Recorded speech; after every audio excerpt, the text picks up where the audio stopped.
Bonjour à tous, la séance est levée et ouverte.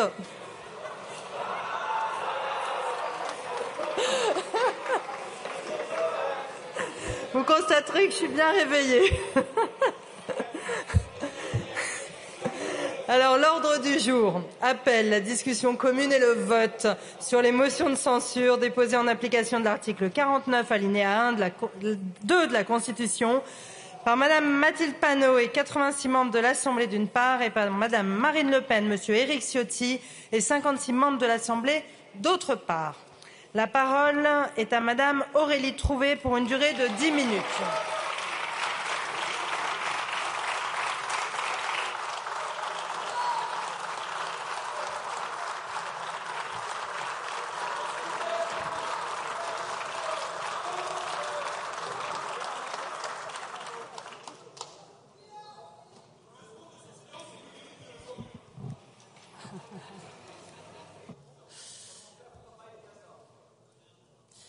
Madame la Présidente, chers collègues, Monsieur le Premier ministre, savez-vous ce qu'est un moine soldat? Un homme qui mène une guerre sacrée, qui croit servir une cause supérieure et qui, pour cela, brûle tout sur son passage. C'est bien ce que vous êtes. Vous l'avez dit vous-même, vous êtes un moine soldat, celui de Monsieur Macron. Vous servez un pouvoir minoritaire persistant et pour ça, vous saccagez les fondements mêmes de la démocratie. Le président Macron impose désormais son pouvoir contre la volonté du peuple. Il n'est plus garant des institutions de notre pays. Il n'a pas écouté une seule fois la colère qui s'exprimait dans les rues et sur les ronds-points. Il a volé par 49.3 2 années de retraite aux Français. Il a décidé tout seul d'une dissolution de l'Assemblée nationale, puis a ignoré le vote des Français. Battu dans les urnes, il a poursuivi une politique rejetée par le pays et il s'arroge à nouveau le droit de désigner un gouvernement de vaincus. Nous sommes en ce moment même à un tournant de l'histoire. La politique néolibérale en faveur des riches et des multinationales, celle de M. Macron, est massivement rejetée par le peuple. Elle ne peut continuer qu'en étant imposée contre le peuple.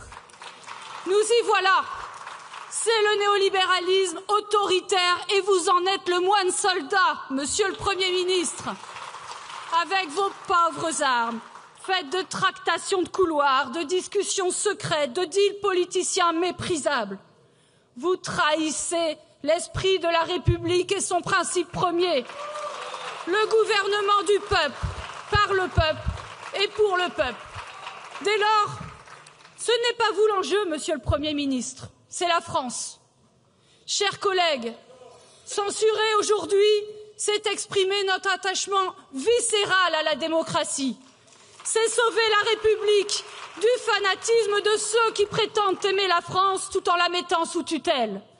C'est dire à nos concitoyens que leur voix, elle compte encore, qu'ils peuvent être respectés et qu'en ce lieu, la conscience républicaine n'est pas morte. Monsieur le Premier ministre, comme moine soldat de Monsieur Macron, vous avez participé pendant 8 ans au saccage de notre économie.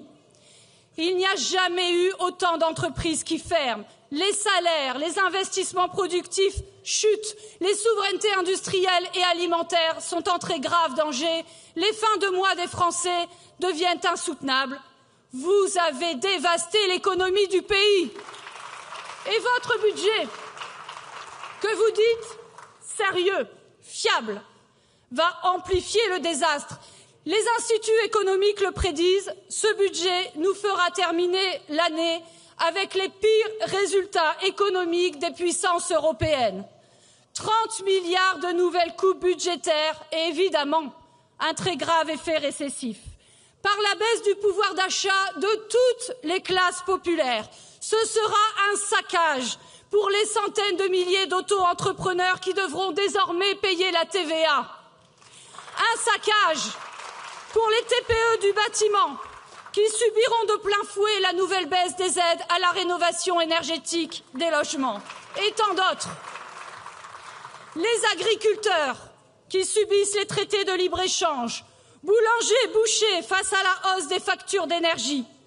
Votre politique dévaste la production et des millions de petites entreprises.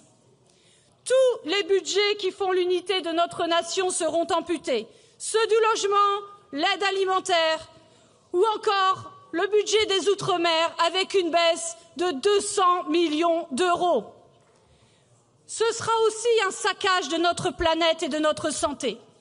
Vous amputez de 84% le budget dédié à la sortie des pesticides et dans le même temps, les gens qui souffrent de cancers liés à ces pesticides, eh bien, ils devront payer encore bien plus cher pour se soigner.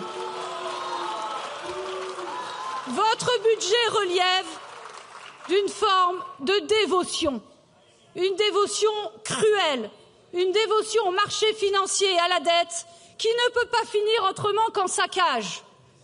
Alors je le dis à tous ceux qui ont été élus pour rompre avec le macronisme, ce saccage budgétaire aura lieu si nous ne censurons pas. 149.3, certes, mais le moindre soldat en prêtera bien d'autres chemins pour réussir sa mission, à commencer par les ordonnances. J'en viens maintenant au cœur du débat de ces derniers jours, la réforme des retraites et son devenir. Ne nous y trompons pas, mes chers collègues, si ce gouvernement demeure, il poursuivra la démolition de notre système par répartition, car la suspension annoncée n'est qu'un leurre, une tromperie, un subterfuge. Au mieux, un très bref report glissé par un amendement budgétaire dont rien ne garantit la présence dans le texte final. Et même s'il s'y trouvait, cet amendement confirmera, actera la retraite à 64 ans. Cet amendement sera payé très très cher par les retraités. La baisse des pensions de 17 millions de retraités, de 300 € en moyenne par an. Et cet amendement sera noyé dans un budget de destruction de la protection sociale. Entendez bien, doublement des franchises médicales, baisse des allocations de 13 millions de familles, de plus d'1 million de personnes en situation de handicap, baisse des APL de 300 000 étudiants. Et pour faire passer cet amendement de petit décalage de la réforme des retraites, collègues socialistes, il faudra voter tout le budget de sécurité sociale. Voter, par exemple, la remise en cause de l'aide médicale d'État. Et ça, vous ne le pouvez pas et vous le savez. Enfin, cette grâce de Monsieur Lecornu rouvrira la voie à la retraite par capitalisation par la conférence sociale. Alors, vraiment, si cette pseudo-suspension des retraites est une victoire, c'est bien pour le président et pour tous ceux qui le soutiennent. Mais vous tous, qui avez été élus pour abroger la réforme des retraites, allez-vous vraiment vous laisser abuser par cette aumône en trompe-l'œil? Chers collègues, il n'y a que deux options ce matin, continuer le macronisme et le néolibéralisme ou bien rompre avec eux. Les Français ne veulent plus du chaos des marchés, ils veulent un État qui protège. Ils veulent la sécurité, celle du quotidien, pas celle qui fait de l'étranger un bouc émissaire. Ils veulent un travail qui permet de vivre, un médecin à moins de 30 minutes, une école qui n'abandonne aucun enfant. Ils veulent que la République reprenne la main, que les besoins humains l'emportent sur ceux de la finance. Ils veulent la souveraineté populaire face aux féodalités économiques. Alors, arrêtons maintenant de liquider les ressources du pays pour enrichir la finance. Le monde change, c'est maintenant qu'il faut investir des dizaines de milliards d'euros dans la relance écologique et sociale. Maintenant qu'il faut transformer notre production. Maintenant qu'il faut censurer. Censure retourne aux urnes. C'est le seul espoir d'un souffle nouveau, le seul espoir de régénérer notre contrat social. Voilà le sens profond du vote de 2024 et du programme de rupture du nouveau Front populaire, grâce auquel nous avons été élus et grâce auquel nous avons gagné. Enfin, je veux dire aux millions de gens, aux travailleuses, travailleurs, qui ont combattu la réforme des retraites en faisant grève et en manifestant.